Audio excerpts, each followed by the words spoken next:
Hello, and welcome to Why Am I Like This? The podcast for those who didn't get enough hugs as a child. I'm Laura Wood, and I'm a trauma therapist. And I'm Mishayla Beaver. I'm a psychiatric nurse practitioner. So, Mishayla, why are we doing this podcast? I am so glad that you asked. Today is a spooky podcast about why we are so frightened, and we are doing this podcast to help you understand yourself a little bit better. How the things that you learned about yourself and the world in childhood are still affecting you today. We want to figure out, why are we like this? Those random things about ourselves that we might wonder about, like, why am I so jumpy? Why am I so anxious?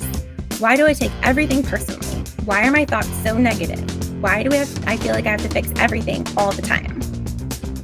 Yes, and today we're talking about fear. We are going to try to answer the following questions. Why do I feel so jumpy? Why are spiders so scary? And how do I overcome my fears? So let's get into it. Why are we so jumpy? This is a good question. So I think that there's multiple answers to this. I can tell you why I'm so jumpy. So when I was growing up as a child, my dad loved to jump out and scare us. Specifically me, I feel like I was targeted because I'm kind of an easy target, and he would jump out of random places, like around the corner. He would literally hide in a closet. Oh no. Jump out and scare you. He thought it was so funny. And now I was literally at a birthday party and a balloon popped and I literally jumped out of my skin. And I swear that this is because my dad, he loved scaring people. And it wasn't like a bad thing. It was all in fun. But like my nervous system responded to it so strongly that now I get frightened of my own shadow sometimes. Oh my gosh. So you were basically trained that somebody's going to jump out and scare you at any moment of any day. And now your nervous system is just super hypervigilant. Yes, I think so. And the funny thing is my kids love to scare me too. That's funny. My kids love to scare me because I'm also so jumpy. Why are you so jumpy? I'm jumpy because I have PTSD from an event that happened when I was in high school. And I am so I have this hyper startle response where I always feel like somebody's sneaking up on me. And if I can know you're in the room and happen and turn and look at you and see you and be startled by you, even though I know that you're in the room, I've known you were there the whole time. It's so crazy. Yeah. I just get startled so easily. I think about maybe hypnotizing myself out of this or something. I need to get into hypnosis to see if I can make myself not jumpy anymore. But I'm super, super startly. And my kids think it's hilarious. And they jump out at me all the time. Mm-hmm. They just know. It's so mean what they're doing to me, and that's okay. It's really funny usually. Yeah, once you get over the initial I'm scared moment, you're liable to get punched or kicked or something. Mm-hmm. And that literally happened as a kid. So my brother, and I don't remember this story for whatever reason, but my brother jumped out of the closet and scared me. And apparently I reacted and pushed him or kicked him or something. And I was legit scared. And I feel bad about it now because I don't remember doing that. But yeah, they loved scaring people, I guess. Mm-hmm. So trauma is a cause of that, mm-hmm. right? And so hearing about, that, how does that affect people's nervous systems?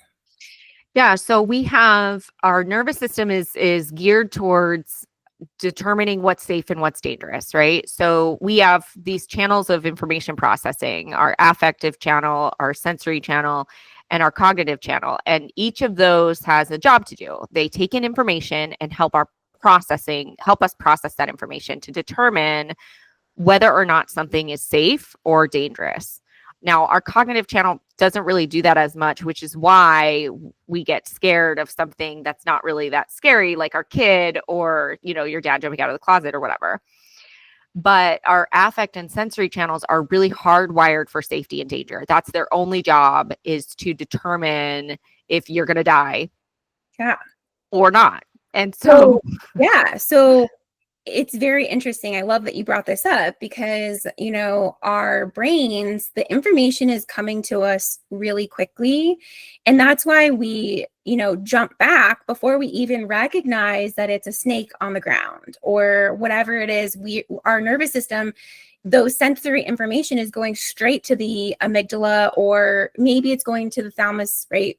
Or I think before, it's going in, it's getting recognized, but sometimes it's going straight to, those centers before our brain even recognize in that memory center, in that thought center, what's going on, right?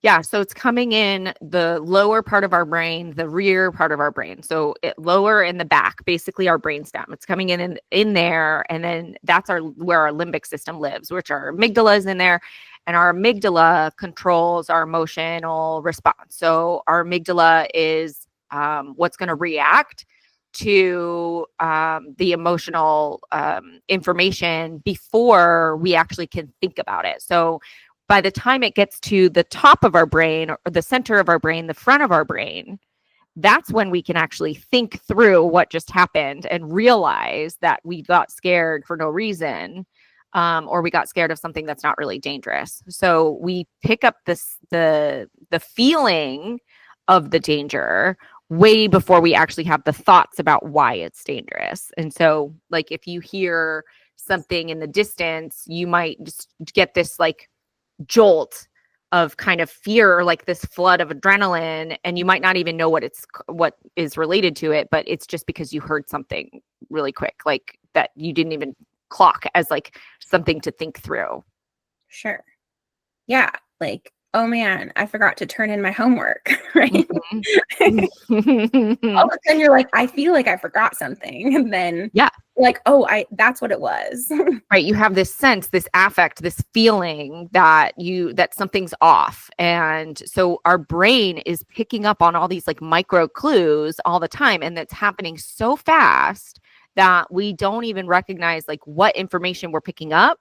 We just know that something's happening. And so when we think about fear, the fear is a response to the stimuli. So we have the stimuli happening, it goes into the back of our brain, and our brain is like, oh, this is dangerous. So then it activates all these chemical reactions that trigger adrenaline and cortisol and all of the things that I need in order to not die. Like my heart rate will go fast and my breathing will get heavy, and I'll have like a flood of blood flow to my muscles, and so that I might get warm, right? Or flushed or whatever. Mm-hmm. So all of those things are the response to the stimuli, and that feeling of fear is what tells us, hey, get out. Like this is dangerous. We've got to run. And so that jump is literally our body reacting to that chemical flood that is occurring. And then it gives us the ability to get away and flee, because our first fight or flight reaction is actually flight. So in a hierarchy, like it works in order. If you can't run, then you'll fight. But running away, fleeing, flight is the first response that we have to any kind of danger. Right. And when you think about the limbic system, you think about like, those documentaries of like the Serengeti and the animals, once they sense danger, what do? They have a limbic system just like us. And so they run, right? So that's exactly what we're feeling in those situations. That's exactly right. This is what some people call our reptilian brain. It's our brain that is the oldest. It is our brain that we've had the longest as a living being, like from an evolution perspective. It's the part of our brain that evolved first and has stayed really, really sharp in its same skills. It hasn't changed in what it's designed to do, which is to just keep us safe, keep us from dying. And so when we have a threat, we startle.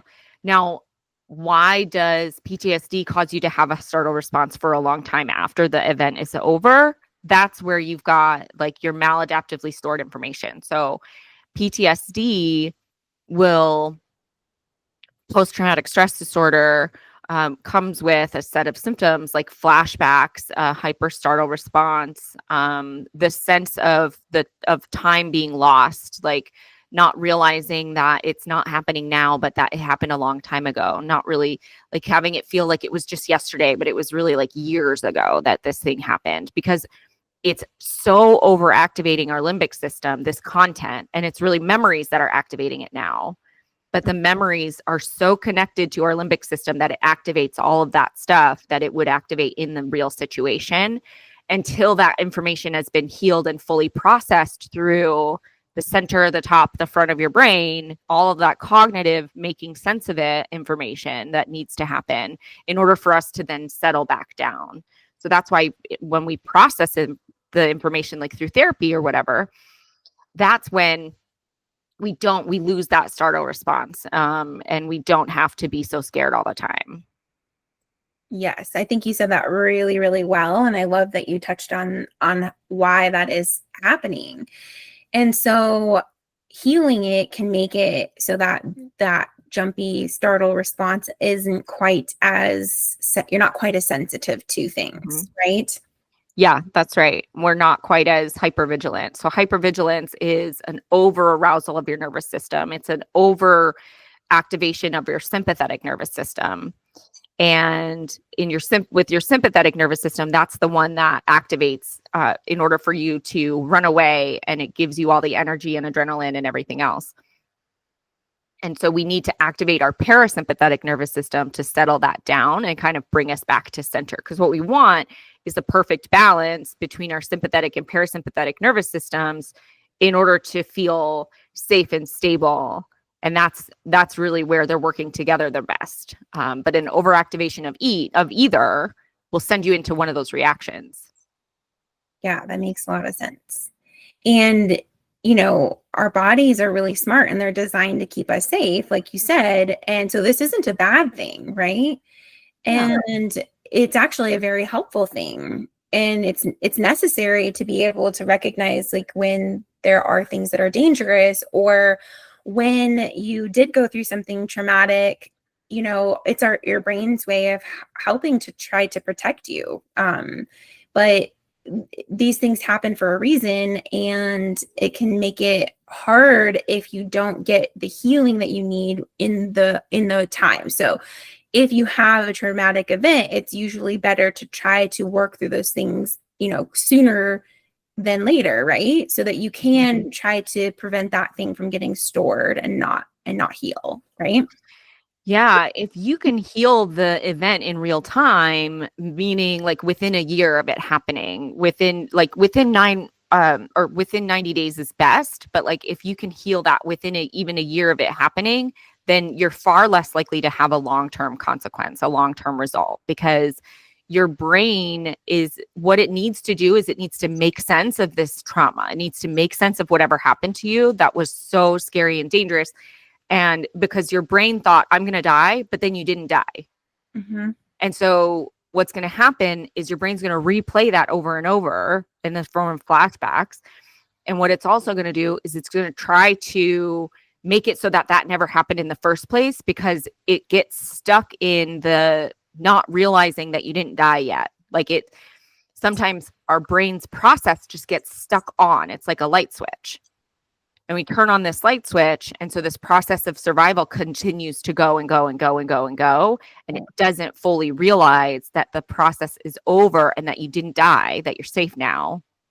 So what it needs to do is it needs to close that loop. It needs to finish that process so that it recognizes that you're safe now and that you didn't die and that these things happen and we can't always control or prevent them. And that's the hardest thing, I think, about it, is that we can't always prevent dangerous things from happening, even though we want to. Sure. Yeah.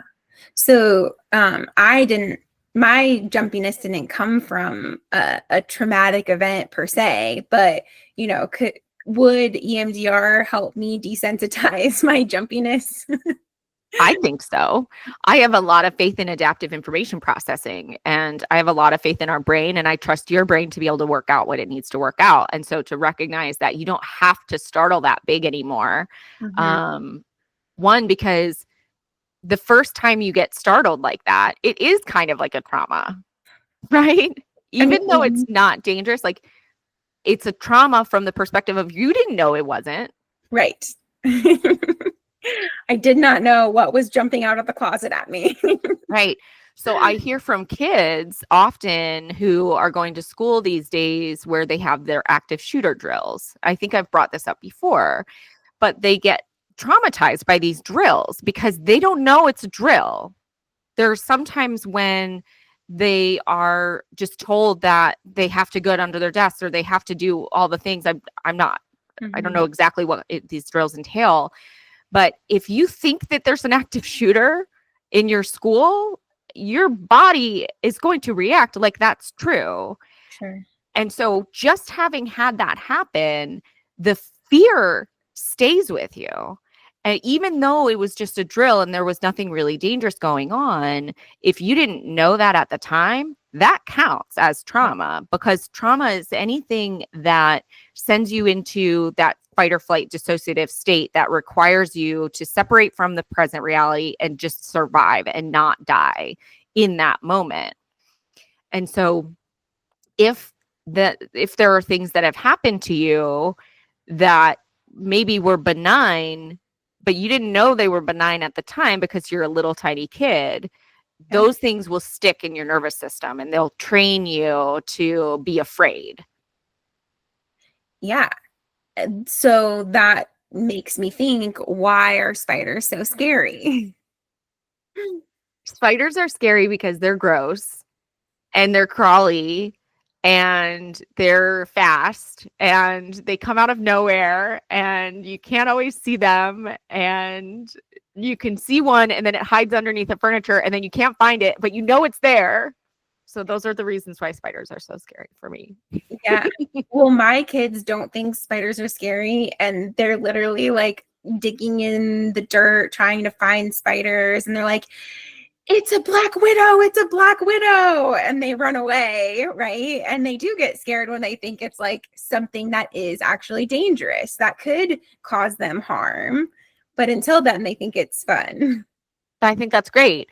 So one of the reasons why we think spiders are scary is because our moms think spiders are scary. Very true. Because our dads think spiders are scary, and because our older siblings and whoever's raising us think spiders are scary.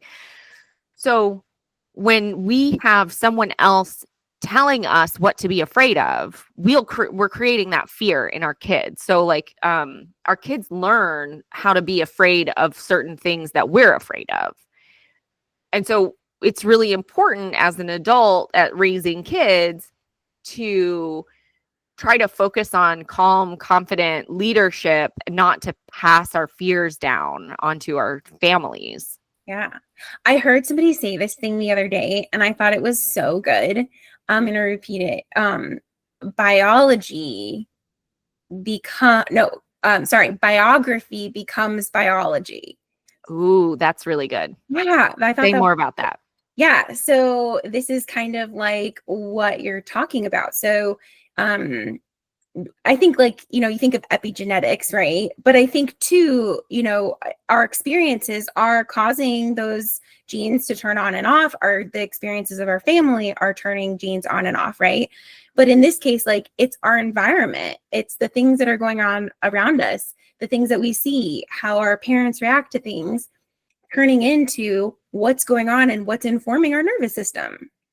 Yeah, that's right. It becomes our biology.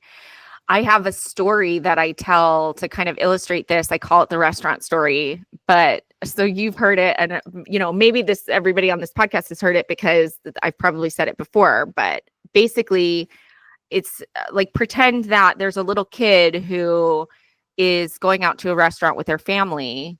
And then as they're leaving, this little kid realizes they forgot their stuffed animal and runs back into the store without their parents realizing.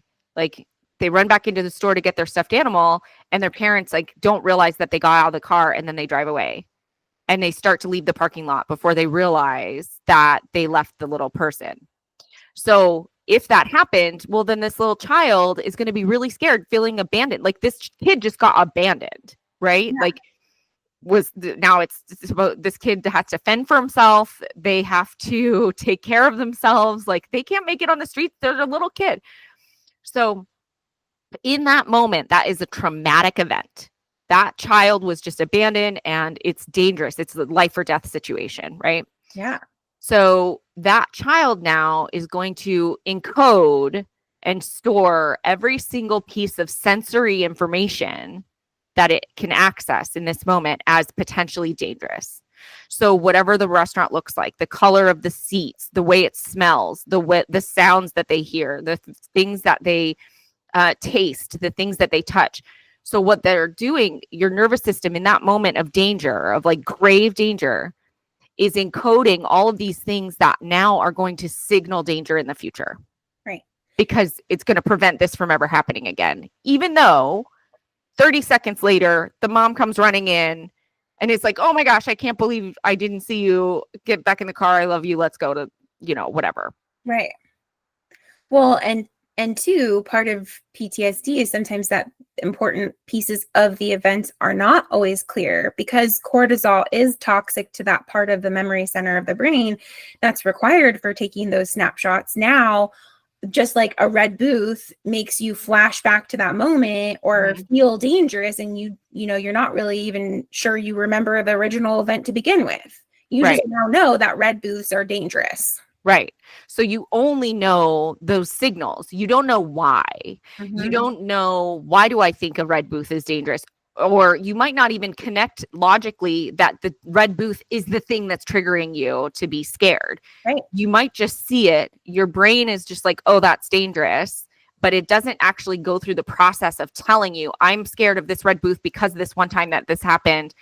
It doesn't go through that process because that process takes too much time. So what it's doing is it's going to alert you to the danger so that you run away and you get out of there. And so the same is true for spiders. If you have, it's not the spider, it's the reaction to the spider. If you have a spider on you and you're a little kid and your mom comes running out and is like, oh my gosh, that's so scary. And freaks out about the spider. Well, now spiders make your mom freak out. So they're a definite threat. Right. And I think it's the perception of whatever you and your little kid brain sees it as, right? Like if my perception is like, everybody's laughing and joking and this doesn't seem bad, then I'm not going to be scared of spiders. Like, it's going to be funny. Right. If everybody reacts and I believe, oh my gosh, I was really about to die, spiders are going to kill me, then yeah, we're going to be scared of spiders. Yeah. And it also, we might not realize this, but it's also the distress that your parent being upset causes you. Mm-hmm. So when our parents are really upset, that's a really dangerous thing for a kid. Because if the parent is losing control, that means there's no one there to save you. Right. There's no one there to take care of you. So when your parents are out of control and you're a kid, that's really, really, really dangerous and scary. And so if you grew up in a house where your parents were often out of control and they didn't have control over themselves or of others, of you, that chronic toxic stress will create a PTSD response in you. You will become hypervigilant because of that amount of stress that you experienced. Mm-hmm. Yes, absolutely.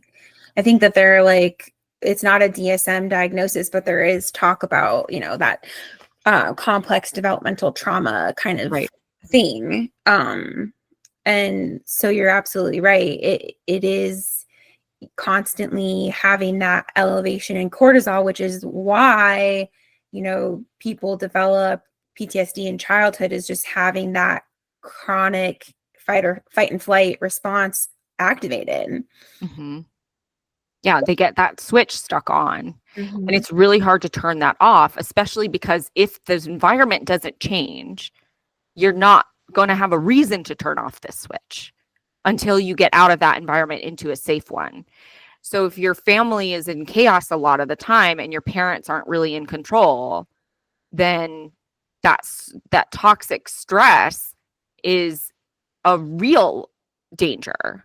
Yeah. It's still dangerous to so you have to keep that stuff on. You have to keep that response level on, because you have to be hyper aware. You have to be hyper alert, because you are the one who's in charge of keeping yourself safe, which is too big a job for a child to do.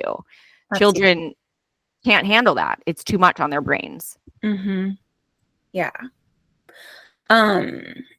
And so it makes me think too about like talking about phobias and, why am I so scared of spiders? It doesn't just have to be spiders, but I think that in general, you have this response, whether it's a spider or it's going to the grocery store or it's public speaking, whatever the thing is, thunderstorms. It's the fact that your brain is tied to emotional responses. And so if you have an emotional response to something, your brain says, ooh, this is important. We need to pay attention to this. And so then now every time we encounter similar situations, our brain is reminding us of that thing, and it's saying, hey, oh, remember, you're not thinking about this, but it remembers that when you gave that presentation that you got laughed at, or you thought that the kids were talking bad about you. And so that's encoded in your brain that like, that's not safe. It's not, I'm not going to go do a good job. This isn't for me. And so then you start to have that experience of having that adrenaline fight and flight response. And then you avoid it if you can. And that avoidance says, oh, that made me feel better. So now I know that if I go do this thing, then I will feel anxious, and that's not comfortable. That's dangerous. And if I avoid it, then I'm safe. And so then that creates the desire to avoid things that are dangerous. And so then we become phobic of that thing. Yeah, absolutely. And it's like the initial response that we have to the event is the thing that creates the phobia. So for example, we were talking earlier about this fear of something specific, like a fear of spiders, like arachnophobia, and how your brain encoded the information when it first encountered that spider. So if the information required your brain to go into fight or flight, then you're going to have that response every time. It's like an allergy for your brain. Yes. So when you have an allergy, you're not allergic to the thing until after you encounter it. So you encounter the thing, and then that's how you know you're allergic, or that's how your body tells you that this is a thing that it can't tolerate. And so it has this overactive histamine response to this particular stimulus. So the same is true for phobias. So like if you think of this, if you encounter this information and your brain has this overreactive amygdala response, then now it can turn into a phobia, because you are going to continue to avoid it, and your brain is going to keep building it up, and you're going to keep having this same like cycle of intolerance for this thing. So we want to remind ourselves, like if you have a phobia and you recognize that that phobia is unnecessary, like the thing isn't really that dangerous or whatever, like if it's public speaking and you have to do it anyway, you can remind yourself like, oh, this is just like an allergy. It's like an allergy for my brain that I'm having this fear response, because this fear isn't actually telling me, like, because this thing's not actually dangerous. Sure. And your antihistamine and your EpiPen to treat it is doing it anyways. Yeah, I can do it anyways, even though it's scary. Yeah, allow yourself to feel a little nervous and anxious about it, because it's it's actually not dangerous, and that anxious response is normal, and it's not a bad thing. We don't need to fight feeling anxiety when our heart races and we get flushed and our muscles get tight and all those things. That doesn't mean always that there's something bad happening. And so you can actually do some calming techniques to calm your nervous system down so that you can give yourself a chance to be able to interact with those things. And I know we've talked a lot about these things on the podcast already, but just taking a moment and breathing and just allowing yourself to slow your heart rate down and let your brain get back online, right? When that amygdala and the fight and flight response is going off, our brain is not really working the way that it should. And so we need to just take a breath, take a moment, and calm our nervous system down, maybe body up, then top down, so that we can think through it better. Yeah, when we are experiencing those reactions, our cognitive processing part of our brain is not online. It's not operationally functioning the way that it needs to in order to be helpful. So we want to re-engage our cognitive brain. So one way to do that is like counting, count backwards from 10 while you're breathing, making squares with your hand while you're breathing, or, doing something, including a cognitive function, like a thought function, can be really helpful. That's like a top down approach to calming yourself down. And you're able to recognize, oh, my amygdala was responding, but my cognitive brain knows that this isn't actually life or death. I don't have to be so afraid. And I think sometimes we get afraid of the anxiety in and of itself. I hear that all the time. And so one thing I say to people is to remind yourself, like, this is difficult. It's not dangerous. A little bit of anxiety is okay. It's a normal feeling. And so we have to change the way we think about these particular events, because remember, the fear is about our reaction to the event. It's not the event itself. Right. So our reaction to the event is, I feel like I'm going to die, or I believe that this is going to hurt me. I believe that I'm going to be unsuccessful. So my thoughts and beliefs can drive some of that fear as well. Absolutely. So challenging those thoughts can be helpful. Right. And we're not saying that if you have a panic disorder or that you have a phobia that you go like intentionally do like prolonged exposure on your own of anything, right? This is like reasonable. I have a little bit of anxiety and I can calm my nervous system down and I can tolerate it. If you're having that level of reaction to something, you need to be working with someone as you walk that path of exposing yourself to these things that make you nervous, right? Mm-hmm. Yeah, there's an anxiety curve. We don't want to have too little, because then we're shut down and we're not responding to any stimuli. But we don't want to have too much, because then that's going to give us panic. So we want to dial it back a little bit and get in that sweet spot of, I'm alert, I'm aware, I'm awake, but I'm also ready and able and competent and capable. Yep. And in order to do that, we have to be grounded in ourselves, and we can take control of our bodies by breathing techniques. That's like, I have a choice. I have control. I can breathe and force myself to slow down and settle down. That's showing your brain and body that you are in control and that you are safe in this moment. Right. Absolutely. You are literally activating that parasympathetic rest and digest part of your body. And you're literally having your body tell the brain, oh, wait, everything's cool down here. Right. Like, we're good.